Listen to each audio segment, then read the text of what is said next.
Praise the Lord. கர்த்தர் நல்லவே, கர்த்தர் நல்லவே, கர்த்தர் நல்லவே. ஆண்டவருடைய நாமத்துக்கு மகிமையும் கிருபையும் தயவும் மாட்சிமையும் உண்டாவதாக.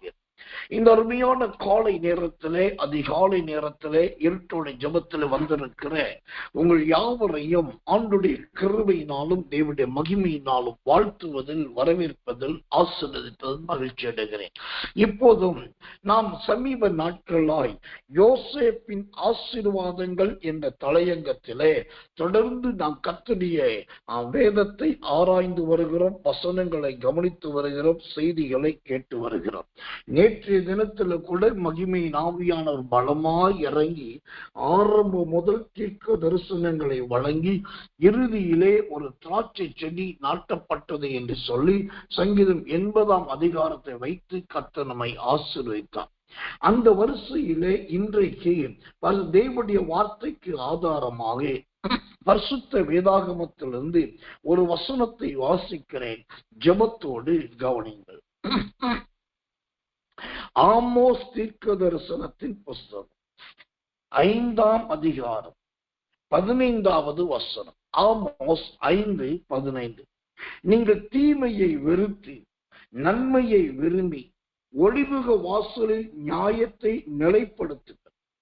ஒருவேளை சேனைகளின் தேவனாகிய கர்த்தர் யோசேப்பிலே மீதியானவர்களுக்கு இறங்குவார். ஒருவேளை சேனைகளின் தேவனாகிய கர்த்தர் யோசேப்பிலே மீதியானவர்களுக்கு இறங்குவார். ஆம், கர்த்தர் நல்லவே, கர்த்தர் நல்லவே, கர்த்தர் நல்லவே. இங்கு நல்ல அருமையான ஒரு யோசேப்பின் ஆசீர்வாதத்தை குறித்து பார்க்கிறோம். அந்த ஆசீர்வாதம் என்ன சொல்லுகிறது? சேனைகளின் தேவனாகிய கர்த்தர், ஓ சுத்திரம், கர்த்தர் நல்லவர், யோசேப்பிலே மீதியானவர்களுக்கு இறங்குவார் என்று பார்க்கிறோம். கர்த்தர் நல்லவே, கர்த்தர் நல்லவே. அந்த சேனைகளின் தேவனாகிய கர்த்தர் என்று சொன்னால், ஓ சுத்திரம், அந்த தேவன் எப்படிப்பட்ட தேவனாய் இருக்கிறார்? அந்த தேவனாகிய கர்த்தரை குறித்து ஓ தேவனுடைய வார்த்தை சொல்லுகிற அடையாளங்கள் என்ன?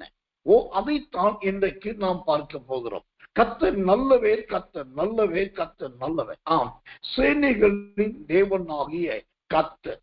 அப்படியானால் இந்த யோசேப்புக்கு நம்முடைய ஆண்டவர் ஓ சேனைகளின் தேவனாகிய கர்த்தராய் தன்னை வெளிப்படுத்தி இருக்கிறார். சேனைகளின் தேவனாகிய கர்த்தராய் தன்னை வெளிப்படுத்தின தேவன், ஓ சுத்திரம், அந்த நாமத்தின் மூலமாய் இந்த யோசேப்பை எப்படி ஆசீர்வதித்தார்? முதலாவதாக இந்த யோசேப்பின் ஆசீர்வாதத்திலே சேனைகளின் தேவனாகிய கர்த்தர் என்கிற ஆசீர்வாதத்தை பார்க்கிறோம். இந்த சேனைகளின் தேவனாகிய கர்த்தர் என்றால் என்ன அர்த்தம்? 1 சாமுவேலின் புஸ்தகம் 5ஆம் அதிகாரம் 10வது வசனம். 1 சாமுவேல் 5ஆம் அதிகாரம் 10வது வசனம். தாவீது நாளுக்கு நாள் விருத்தி அடைந்தான். சேனைகளின் தேவனாகிய கர்த்தர் அவனோடு கூட இருந்தார். யோசேப்பின் ஆசீர்வாதத்திலே அங்கு சேனைகளின் தேவனாகிய கர்த்தருடைய ஆசீர்வாதம். இந்த சேனைகளின் தேவனாகிய கர்த்தர் யார் என்று கேட்டால் அந்த வசனம் ரொம்ப அழகாய் சொல்லுகிறது, கர்த்தர் அவனோடு கூட இருந்தார். ஆம், எனக்கன்பான தெய்வ பிள்ளைகளே, நாம் எல்லாரும் யோசேப்பை குறித்து எத்தனையோ நூற்றுக்கணக்கான செய்திகளை கேட்கிறோம், எவ்வளவோ சம்பவங்களை கேள்விப்படுகிறோம் அல்லது அறிகிறோம். ஆனால் இவ்வளோ பெரிய மகத்துவத்தை, இவ்வளோ பெரிய மாட்சிமையை, இவ்வளோ பெரிய கனத்தை அந்த ஒத்த மனுஷன், ஒரு மனுஷன் யோசேப்புக்கு எப்படி கிடைத்தது என்று கேட்டால் அதற்கு ஒரே ஒரு ரகசியம்தான் இருக்கிறது. அந்த யோசேப்போடு கூட சேனைகளின் தேவனாகிய கர்த்தர், இந்த சேனைகளின் தேவனாகிய கர்த்தர் என்கிற இந்த வார்த்தையில 3 மகத்துவத்தை பார்க்கலாம். ஒன்று, அந்த ஆண்டவர் சேனைகளின் ஆண்டவர். 2வது தேவன். தேவன் என்று சொன்னால் தெய்வீக தன்மை உள்ளவர், தெய்வீக குணம் உள்ளவர் என்றார். 3வதாக கர்த்தர். கர்த்தர் என்று சொன்னால் ஆதீனத்தின் தேவன் என்றார். அப்ப முதலாவது இந்த யோசேப்போடு சேனைகளின் தேவனாக, அதாவது ஒரு யுத்த ராணுவ சேனை தம்முடைய பரிசுத்த தேவ தூதர்களின் கூட்டத்தோடு கூட இந்த யோசேப்போடு இருக்கிறார். இரண்டாவது தேவனாகிய என்று பார்க்கிறோம். ஏற்கனவே நான் சொன்னேன், தேவனாகிய என்று சொன்னா நல்ல தெய்வீக சிந்தையும் தெய்வீக எண்ணமும் உள்ளவருக்கு பேர் தான் தேவன். அப்போ இந்த யோசேப்போடு பரிசுத்த தூதர்கள் கூட்டம் மாத்திரம் கிடையாது, நல்ல தெய்வீக சிந்தையும் தெய்வீக தன்மையும் உடைய ஆண்டவர் கூட இருந்திருக்கிறார். மூன்றாவதாக கர்த்தர் என்று பார்க்கிறோம். அந்த கர்த்தர் என்றாலே ஆதி முதல் வீற்றிருக்கிறவர் என்ற அர்த்தம். இப்படி இந்த மூன்று அர்த்தத்தை உடைய ஒரே நாமம் கொண்டவராகிய அந்த கர்த்தர் இந்த யோசேப்போடு கூடவே இருந்தார். அந்த எந்த அளவுக்கு இந்த கர்த்தர் யோசேப்போடு கூடவே இருந்தாரோ அந்த அளவுக்கு அந்த யோசேப்பு நாளுக்கு நாள் விருத்தி அடைந்தார், நாளுக்கு நாள் பல்கினார், பெருகினார். நாளுக்கு நாள் அவருடைய பேரும் பிரஸ்தாபமும் மகிமைக்கு மேல் மகிமை அடைந்தது. அப்படியானால் எனக்கன்பான தேவ ஜனமே, இந்த சேனைகளின் தேவனாகிய கர்த்தர் என்று சொன்னால் ஒன்று கூட இருக்கிறவர் என்று பார்க்கிறோம். இரண்டாவதாக இந்த சேனைகளின் தேவனாகிய கர்த்தர் என்றால் அது எதை குறிக்கிறதா இருக்கிறது? அதை குறித்து தேவனுடைய வசனம் என்ன சொல்லுகிறது? ஒரு வசனத்தை வாசிக்கிறேன், ஜெபத்தோடு கவனிங்கள். ஆமோஸ் தீர்க்கதரிசனத்தின் புஸ்தகம் 6ஆம் அதிகாரம் 8வது வசனம். ஆமோஸ் 6:8. நான் யாக்கோபுடைய மேன்மையை வெறுத்து அவனுடைய அரண்மனைகளை பகைக்கிறேன், நான் நகரத்தையும் அதன் நிறைவையும் ஒப்பு கொடுத்து விடுவேன் என்று கர்த்தராகிய ஆண்டவர் தம்முடைய ஜீவனை கொண்டு ஆணையிட்டார் என்பதை சேனைகளின் தேவனாகிய கர்த்தர் சொல்லுகிறார். இந்த சேனைகளின் தேவனாகிய கர்த்தர் என்றால் முதலாவது கூட இருக்கிறவர் என்று சொல். இரண்டாவதாக இந்த சேனைகளின் தேவனாகிய கர்த்தர் என்றால் அவர் யாராம் அல்லது அவர் எப்படிப்பட்டவர் என்று சொன்னால், கர்த்தர் நல்லவர், கர்த்தர் நல்லவர். வேதம் சொல்லுகிறது கர்த்தராகிய ஆண்டவர் என்றும் தம்முடைய ஜீவனை கொண்டு ஆணையிடுகிறவர் என்றும் அர்த்தம். இந்த சேனைகளின் தேவனாகிய கர்த்தர் என்கிறவர் இரண்டாவதாக ஆணையிடுகிற தேவன். அந்த ஆமோஸ் 6:8 சொல்லுகிறது ஆணையிட்டார், ஆணையிட்டார். இப்போ சேனைகளின் தேவனாகிய கர்த்தர் ஆணையிடுகிறவர் என்றால் என்ன அர்த்தம்? தமக்கு இருதயத்துக்கு பிரியமான தமக்கு சுத்தமானவர்கள் யாரோ அவர்களை உயர்த்துவதற்கு, உயர்ந்த இடத்துக்கு கொண்டு போவதற்கு அவர் தம்முடைய பணிவிடை ஆவிகளுக்கு கட்டளையிடுகிற ஆணை இடுவிக்கிற தேவனாய் இருக்கிறார். தம்மை ஆராதிக்கிற உண்மையாய் தம்மை தொழுது கொள்ளுகிறவர்களை கனப்படுத்தும்படி, அவர்களை மேன்மைப்படுத்தும்படி அதற்காக ஆணையிடுகிறவர் தான் ஆண்டவர். இவர் என் நேசகுமாரன், இவரில் பிரியமாய் இருக்கிறேன், இவருக்கு செவி கொடுங்கள் என்று பிதாவாகிய தேவன் குமாரனாகிய இயேசுவை குறித்து யோர்தானில் ஞானஸ்நானம் எடுத்துக்கொண்டிருக்கிற ஜனங்களுக்கு ஆணையிட்டார். அதே போலதான் இந்த யோசேப்பை போன்ற உத்தமமான, யோசேப்பை போன்ற கற்பை காத்துக்கொண்ட, யோசேப்பை போன்ற சுதந்திர நற்கிரியைகள் நிறைந்தவர்களை மேலே உயர்த்துவதற்கு இந்த சேனைகளின் தேவனாகிய கர்த்தர் என்ன செய்கிறார்? நல்ல ஆணையிடுகிற தேவனாய் இருக்கிறார். கர்த்தருடைய ஊழியக்காரனாகிய நான் தேவனுடைய அபிஷேகத்தையும் கர்த்தருடைய வார்த்தையை முன்னிட்டு உங்களுக்கு சொல்லுகிறேன். இன்றைக்கு இந்த காலை வேளையில அவர் உங்களுக்காக ஆணை இடுவிக்கிற தேவனாயிருக்கிறார். ஆணையிட்டு என் மகனுக்கு கதவை திற என்றும், என் மகளுடைய விண்ணப்பத்துக்கு உத்தரவு கொடுங்கள் என்றும், என் ஜனத்தின் சிறையிருப்பு திரும்புவதாக என்றும் அவர் உங்களுக்காக, எனக்காக, நமக்காக ஆணையிடுவிக்கிற தேவனாய் இருக்கிறார். இவ்வளவு சிறந்த, இவ்வளவு கிருபை நிறைந்த கர்த்தர் நல்லவே, கர்த்தர் நல்லவே. ஒரு ஆணையிடுவிக்கிற கர்த்தரை நாம் ஒரு தெய்வமாய் கொண்டிருக்கிறோம் என்று சொன்னால் அதை விட ஒரு பெரிய பாக்கியம், அதை விட ஒரு பெரிய ஸ்லாக்கியம் வேறு ஒன்றுமே கிடையாது. கர்த்தருடைய நாமத்துக்கு மகிமையும் கிருபையும் தயவும் உண்டாவதாக. அப்ப இந்த யோசேப்பின் ஆசீர்வாதத்திலே முதலாவது தேவன் எப்படிப்பட்டவராயிருக்கிறார்? சேனைகளின் தேவனாகிய கர்த்தராயிருக்கிறார். அந்த சேனைகளின் தேவனாகிய கர்த்தர் என்றால் ஒன்று கூட இருக்கிறவர் என்று பார்த்தோம். இரண்டாவது ஆணையிடுகிறவர் என்றார் பார்த்தோம். யோசேப்போடு கூட கர்த்தர் எங்கே இருந்தார்? ஆதியாகமத்தின் புஸ்தகம் 39ஆம் அதிகாரத்தை படித்து பார்த்தால் கர்த்தர் யோசேப்பு இருக்கிற சிறைச்சாலையிலே, அந்த சிறைச்சாலைக்குள் யோசேப்போடு கூட இருந்தார். அங்கு கர்த்தர் கூட இருந்த தேவனா இருந்தபடியால் தான் அந்த சிறைச்சாலையின் அனுபவத்திலிருந்து யோசேப்புக்கு ஒரு விடுதலை கிடைத்தது. இரண்டாவதாக இந்த யோசேப்புக்காக ஆண்டவர் எங்கே ஆணை இடுவித்தார் என்று சொன்னார். அந்த கர்த்தர் நல்லவே பார்வோனுக்கு முன்பாக இந்த யோசேப்பை கொண்டு வருவதற்கு ஏற்ற நேரத்திலே தேவன் ஆணையிட்டார். அப்படி தேவன் ஆணையிட்ட பிரகாரமாகவே பார்வோனுக்கு முன்பாக யோசேப்பு கொண்டு போகப்பட்டார். அதற்கு பின்பு அந்த யோசேப்புடைய உயர்வு சுத்திரம் தலைக்கு மேலான ஒரு உயர்வாய், உன்னதமான உயர்வாய் வந்தது. கர்த்தருடைய நாமத்துக்கு மகிமையும் தயவும் கிருபையும் உண்டாவதாக. இந்த ஆமோஸ் புஸ்தகம் 5ஆம் அதிகாரம் 15வது வசனத்திலே யோசேப்பின் ஆசீர்வாதத்தை நாம் பார்க்கும்போது முதலாவது சேனைகளின் தேவனாகிய கர்த்தர் என்கிற சரியான விளக்கத்தோடு அந்த ஆசீர்வாதத்தை பார்க்க கேட்க தேவன் நமக்கு உதவி செய்தார். இரண்டாவது, இந்த யோசேப்பின் ஆசீர்வாதம் எப்படிப்பட்டதா இருந்தது? இந்த யோசேப்பின் ஆசீர்வாதத்தை குறித்து அந்த வசனம் என்ன சொல்லுகிறது?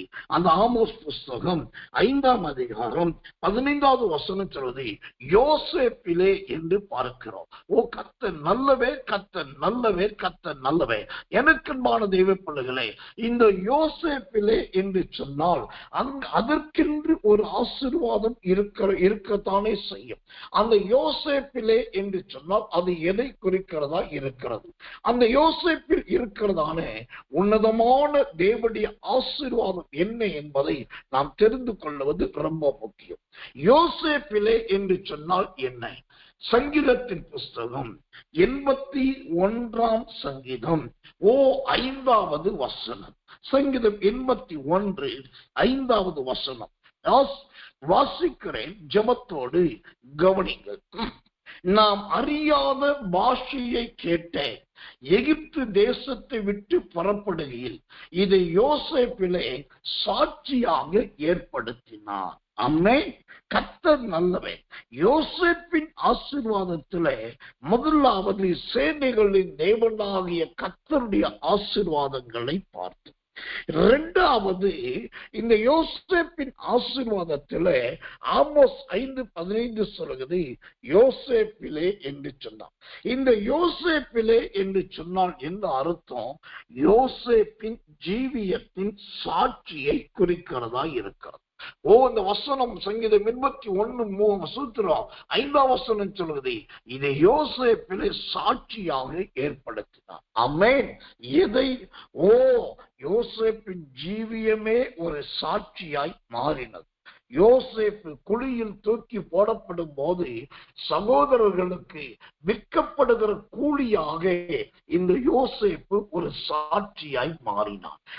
இஸ்மவேலிடத்தில் விற்கப்பட்ட போது கர்த்தர் நல்லவே பொற்கடுக்கனுக்கு ஒப்பானவனாய் சோத்திரம் இந்த யோசேப்பு மாறி போனான்.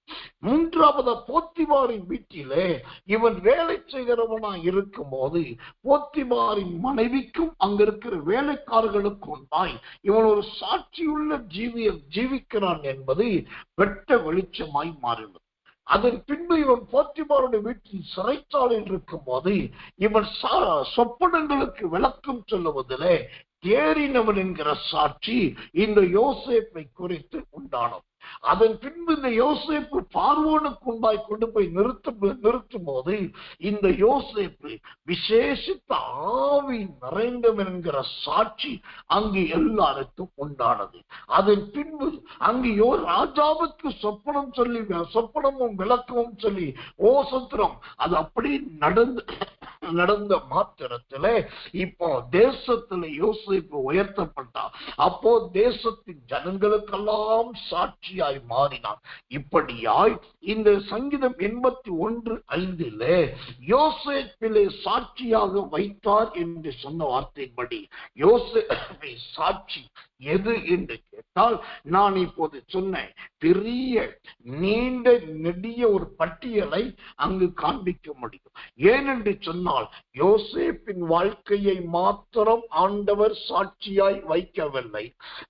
யோசேப்பை போல ஒரு அனுபவத்தை அந்த வாழ்க்கையின் ஜீவியத்தை மாற்றிக்கொள்ள யாரெல்லாம் விரும்புகிறார்களோ அவர்களையும் தேவனாகிய கர்த்தர் இப்படிதான் யோசேப்பை ஆசீர்வதித்ததை போல அவர் ஆசீர்வதிக்க விரும்புகிறார்.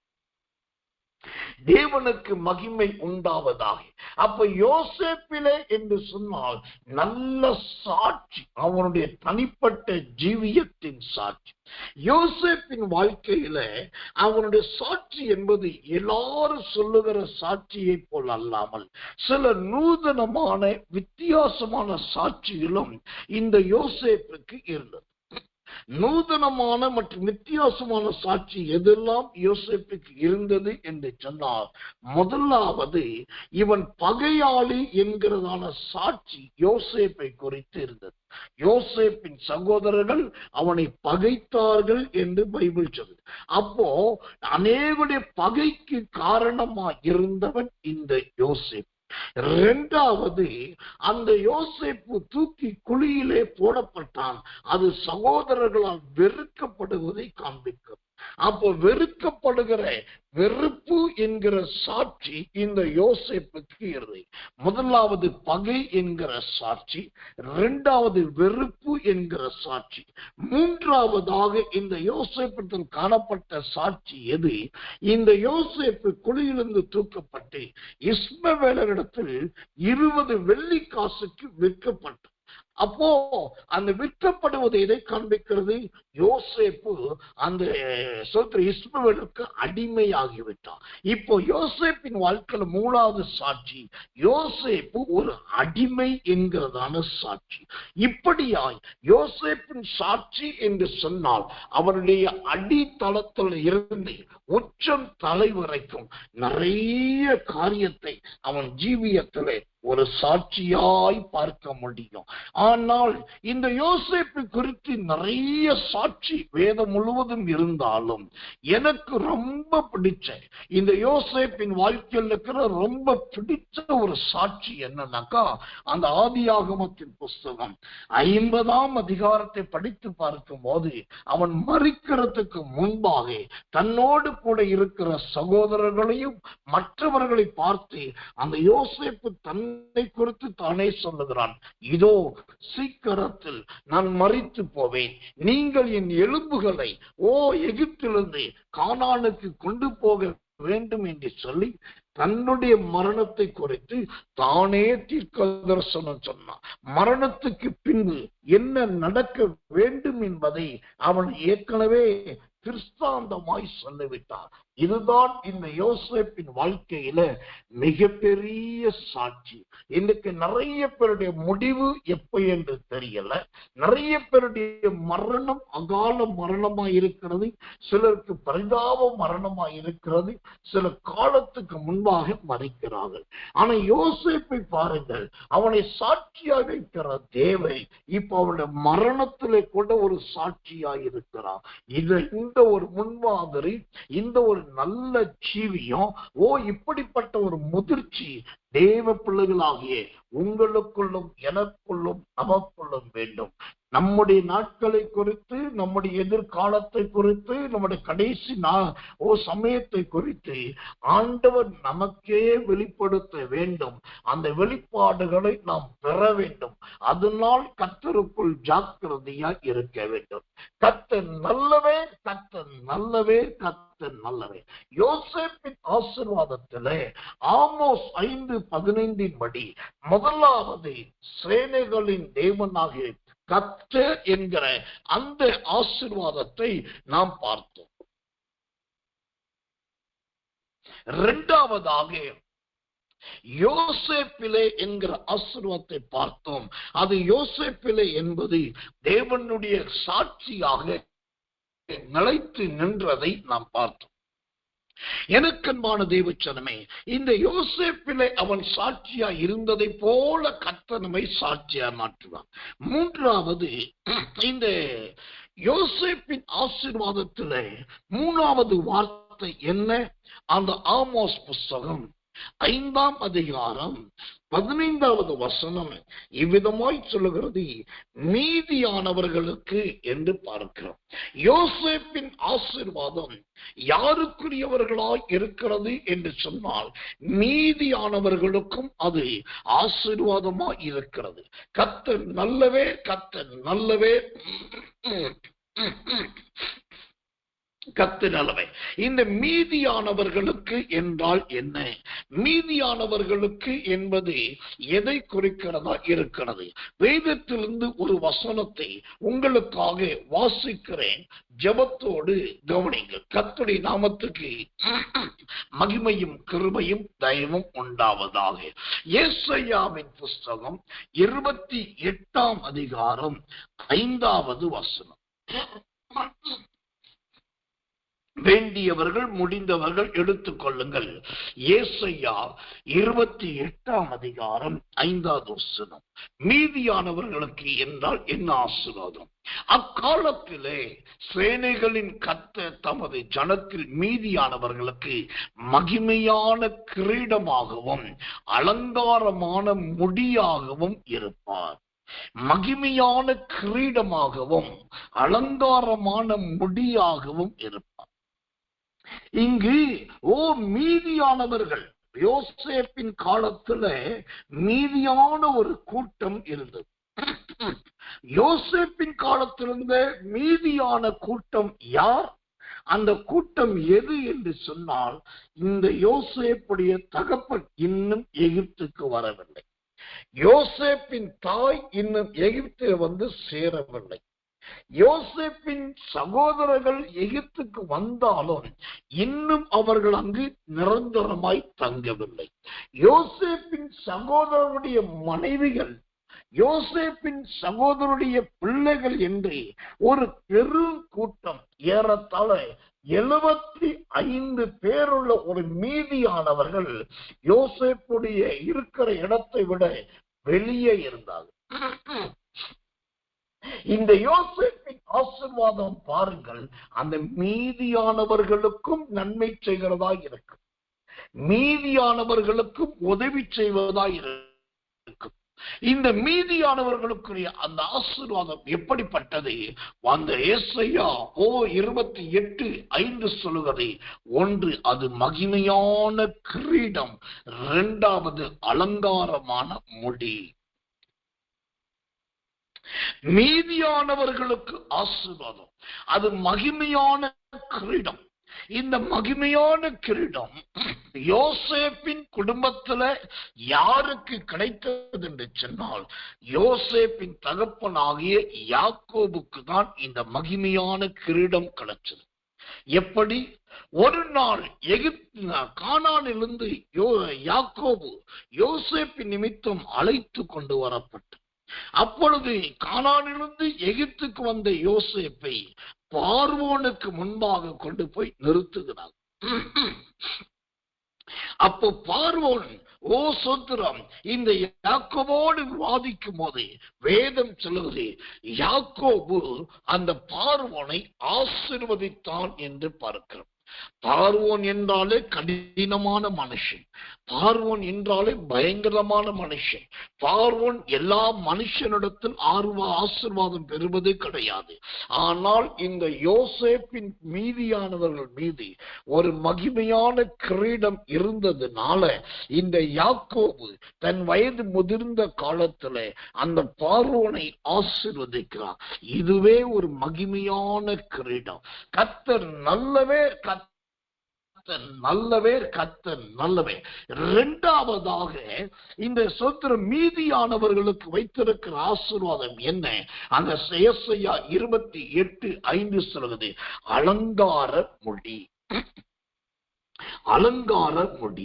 இப்ப யோசேப்பின் வாழ்க்கையிலே மீதியானவர்களுக்கு இருக்கிற அலங்கார முடி எது என்று கேட்டால், அது கேட்கிறது மாத்திரமல்ல, அது அனுபவிக்கும் போதுதான் அதோட ரசனை தெரியும். எப்படி தெரியுமா? இந்த அலங்காரமான முடி என்பது எது? அதுதான் யோசேப்பின் உடன் பிறந்த சகோதரர், யோசேப்புடைய அண்ணன்மார்கள், ஒரே ஒரு தம்பி. இப்போ இவங்க எல்லாரும் எகிப்துக்கு வந்துட்டாங்க. வந்த உடனே பார்த்தாக்கா அங்க இருக்கிற அதிபதிகள், அங்க இருக்கிற தலைவர்கள், அங்க இருக்கிற மந்திரிகள், அங்க இருக்கிற ராஜாக்கள் எல்லாரும் யோசேப்பின் உடன் பிறந்தவர்களை பார்த்து, யோசேப்பின் குடும்பத்தினர்களை பார்த்து பிரமித்தார்கள், வியப்படைந்தார்கள். இதுதான் அலங்காரமான ஒரு கிரீடம். யோசேப்பை சுற்றிலும் அவருடைய சகோதரர்கள் நிற்கிறார்கள். இப்ப எகிப்தியர் பார்க்கிறாங்க, இதுவரைக்கும் யோசேப்பு ஒரு அதிபதி என்று பார்த்தோம், இந்த யோசேப்பு ராஜாவுக்கு அடுத்த கணம் என்று பார்த்தோம். ஆனா இன்றைக்குதான் தெரிகிறது இந்த யோசேப்பு மீதியானவர்களுக்கும் ஆசீர்வாதமானவர் என்று. எனக்கன்பான தெய்வ பிள்ளைகளே, யோசேப்பு தான் இழந்த சகோதரர்களை திரும்ப பெற்றுக் கொண்டார். யோசேப்பு தன் இழந்த தகப்பனை திரும்ப பெற்றுக் கொண்டார். யோசேப்பு தன் இழந்த குடும்ப ஐக்கியத்தை திரும்ப பெற்றுக் கொண்டார். இது எல்லாம் யோசேப்புக்கு திரும்ப கிடைத்தது என்று சொன்னால், இந்த செய்தியை கேட்கிற உங்க வாழ்க்கையிலும் மீதியானவர்களுக்கு கிடைக்கிற அந்த மகிமையான கிரீடம், வாடாத அலங்கார முடி, மகிமையான கிரீடத்தையும் வாடாத சுத்திரம் அலங்காரமான முடியையும் தேவன் தருவார். அல்லேலூயா. அடுத்ததாக இந்த மீதியானவர்களுடைய ஆசீர்வாதத்தில் முதலாவது சொன்னேன், சுத்திரம், அது மகிமையான கிரீடம் என்று சொல்லி. இப்போ அந்த கிரீடத்தை குறித்த 1-2 காரியத்தை உங்களோடு சொல்லுகிறேன். ஜெபத்தோடு கவனிங்கள். கிரீடம் என்பது முதலாவது தலையிலே சுட்டப்படக்கூடாது. அது தரையில் வைக்கப்படுவது கிடையாது, தலையிலே சுட்டப்படுவது. இந்த தலை என்பது எதை குறிக்கிறது? அதுதான் தலைமத்துவம் என்கிற ஒரு அந்தஸ்தை, மேன்மையை குறிக்கிறது. புருஷன் மனைவிக்கு தலையாயிருக்கிறார். தகப்பன் வீட்டுக்கு தலையாயிருக்கிறார். அதே போல இந்த கிரீடம் என்பது தலையிலே சுட்டப்படுவது. அப்படியானால் இந்த தலையில் சுட்டப்படுவது எது? எல்லாரும் மெச்சிக்கொள்ளுவதை காண்பிக்கும். இரண்டாவது, அந்த கிரீடம் பாதுகாக்கப்படுகிறது. சூத்திரம், அது உயர்ந்திருக்கிறதை பார்க்க செய்கிறதா இருக்கும். இதுதான் அந்த மீதியானவர்களுக்கு கிடைக்கிற அந்த கிரீடம்.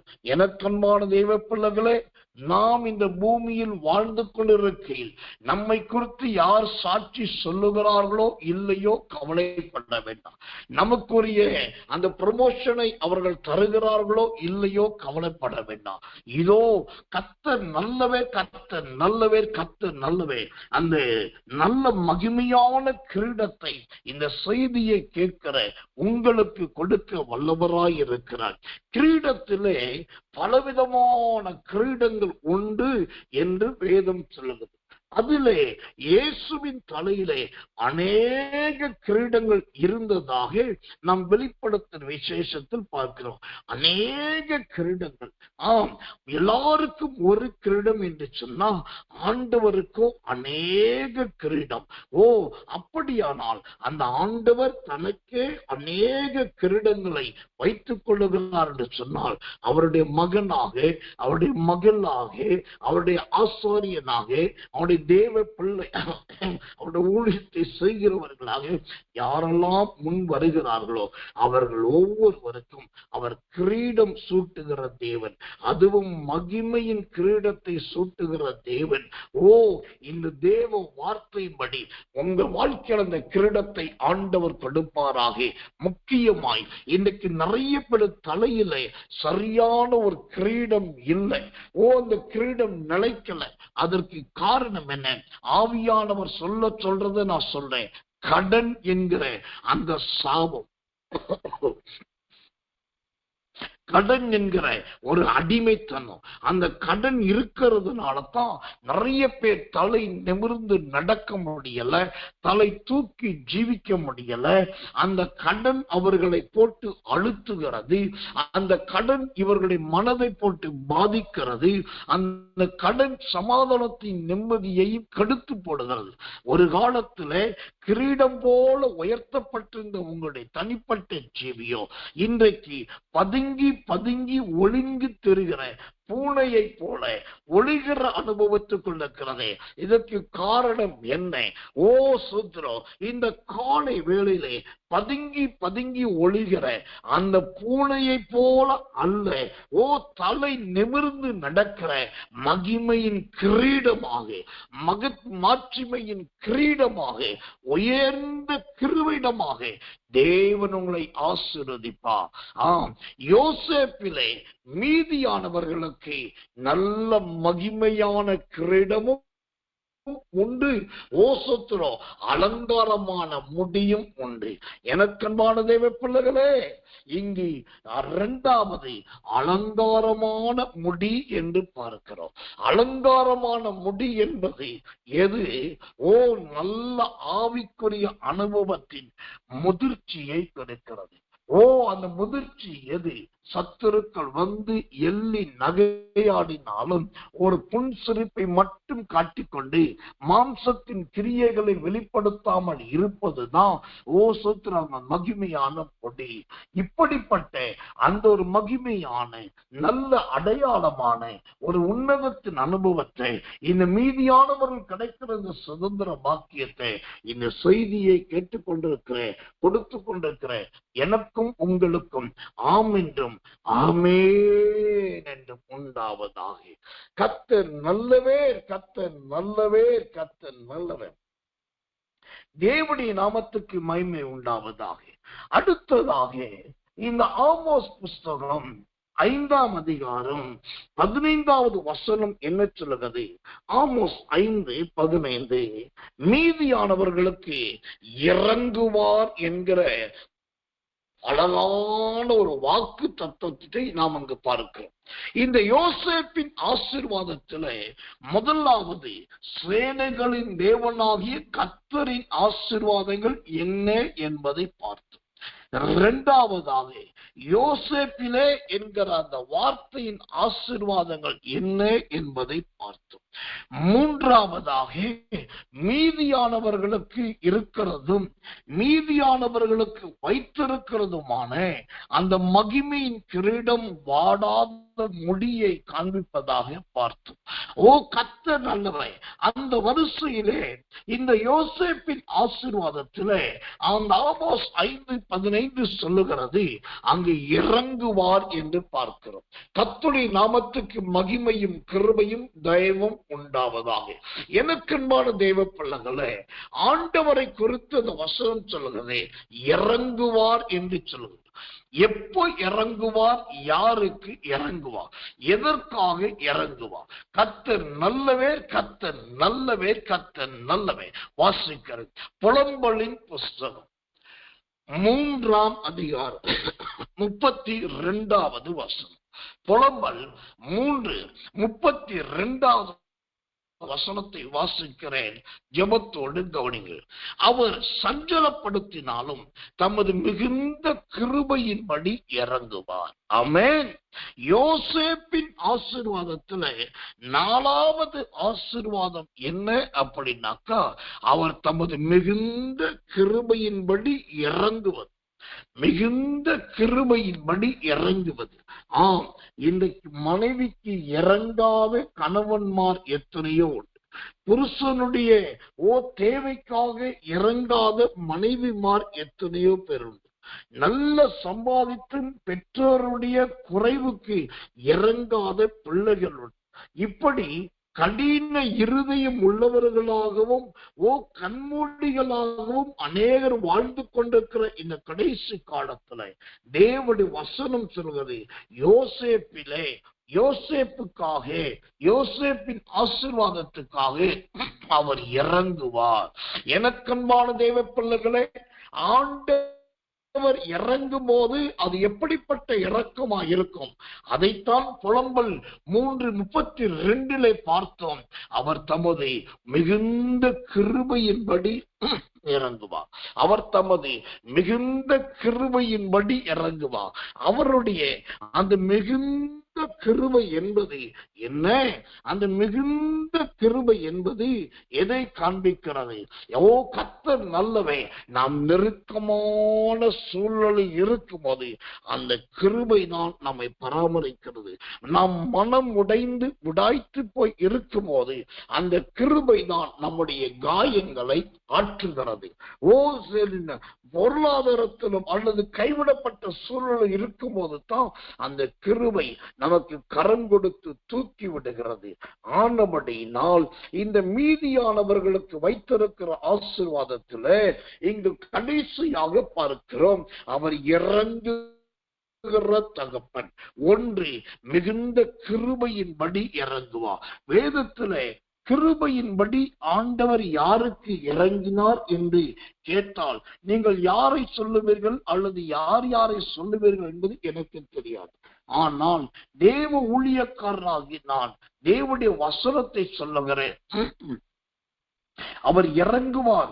யாருக்கு மிகுந்த கிருபையின்படி இறங்கினார் என்று சொன்னால்,